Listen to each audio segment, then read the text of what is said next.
obviously the movement of people continues. It doesn't seem to be as big as it once was, but we shouldn't read too much into that, because it does actually tends to happen in waves at different times. But the point of the whole thing is that the indigenous European population and those coming in as a result of this, what is called the migrant crisis, are both having their strings pulled by the same force.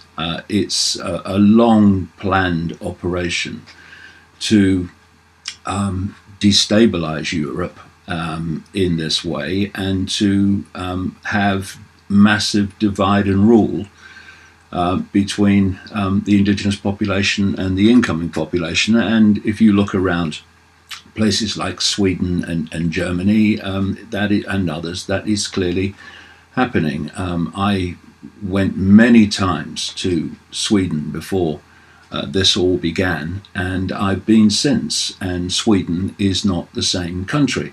And it's no good people screaming bigot, racist, and all these tags that are put on people. But the fact is, I mean, you know, it may be the plan to move as we are into a post-vax society, but some of us prepare to stay with the facts. And Sweden is being absolutely transformed.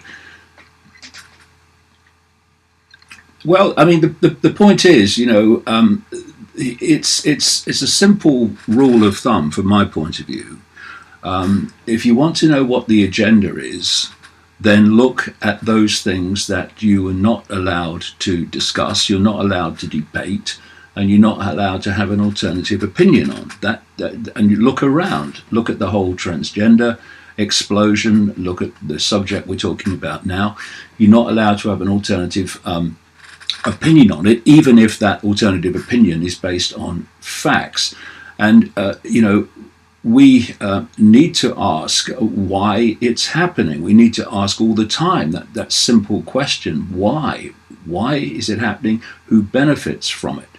And again, you mention George Soros. Well, George Soros and his Open Society foundations are fundamentally involved in this manipulation of the movement of people and the manipulation of European governments to allow it to happen. This is why he's faced such opposition in the country he was born in, Hungary, from the Prime Minister there, because they have understood what Soros is doing.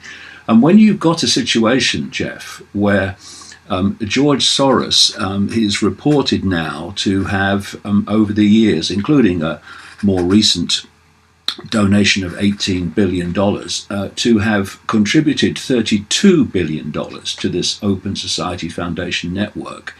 With that sort of money, you're not talking about peripheral manipulation.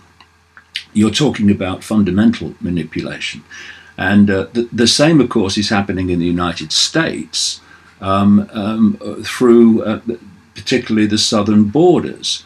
You have to ask why it's happening and why there is this transformation of societies and countries going on. And you know, it's easy to blame those coming in, and some of them will be very unpleasant people, but a lot of them are simply looking for a better life, political pawns. Exactly that. You see, if you start bombing countries across the Middle East and devastating those countries, then the populations affected by that are going to want to get the hell out of the place. And you know, although the great majority of those migrants coming into Europe are economic migrants, the whole thing started, if you remember, on the basis of people fleeing conflict. that's how the whole thing was sold, and that's how the emotional whole thing started, because the manipulation of emotion is the bottom line of how it's done. So, for instance, you had people initially in Germany, if you remember. German people were on the platforms at the railway stations as the great flow of migrants came in after Merkel opened the door there. And they were clapping the migrants into Germany because of the emotional feeling of the terrible situation they perceive themselves to be in. But of course, you cannot bring in that level of numbers into a country.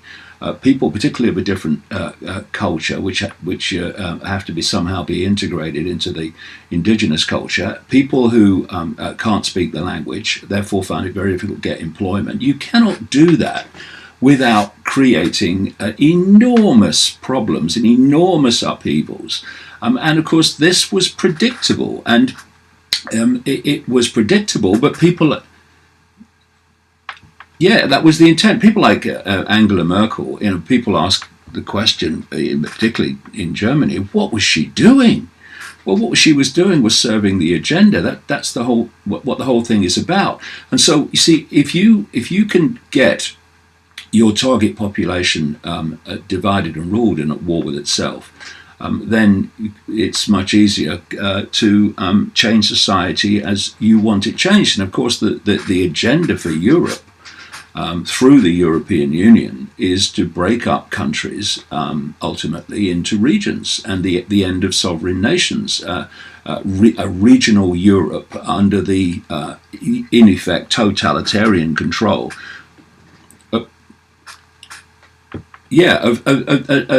This totalitarian control by the bureaucrats in Brussels that control the European Union. That's the whole game. And this is a whole interesting area. I did a video of it recently about fascism coming in under another name. And you mentioned nationalism there. And there's this suggestion, this claim that we're having the rise of fascism and the far right in Europe. As a result of this great immigration migrant crisis, where people obviously are looking for, many people are looking for a party that's going to say, well, we're going to stop these numbers coming in. But the real fascism actually is unfolding under the banner of anti-fascism. This is how it's being done. So. For instance, you have this so-called progressive mentality, which has completely hijacked the liberal left, and has hijacked the traditional working class left in Britain and elsewhere as well. And it's a progressive mentality, as they call it. I call it regressive, that is increasingly taking over the universities, taking over the colleges, etc. And it is railing against the rise of what it calls far-right nationalist parties in Europe, while actually acting in exactly the way the Nazis did in Germany, which is destroying the ability of people with an alternative opinion to them from actually communicating that opinion.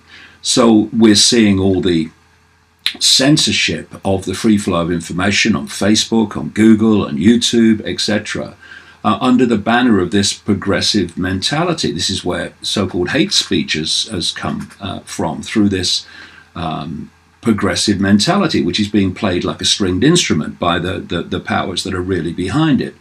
And so you have this whole wave, Antifa, another one, this whole wave of people who claim to be anti-fascist, who are operating in ways that fascists work. And so there is this claim about the rise of nationalist parties in Europe, and that's the focus, see the fascists. And if you turn around and look in the other direction, you see this anti-fascist fascism that's becoming more and more influential and more dominant in shutting down alternatives to the prevailing narrative. It's been pointed out many times that the old traditional, if you like, liberal left in America, I remember as a kid, you used to rail against the destruction of freedom of speech. Students at Berkeley used to go on marches demanding freedom of speech. Now they protest against it. And it's this fantastic upturn, it is an incredible inversion of what the so-called liberal left used to be, because it's been hijacked by this progressive mentality.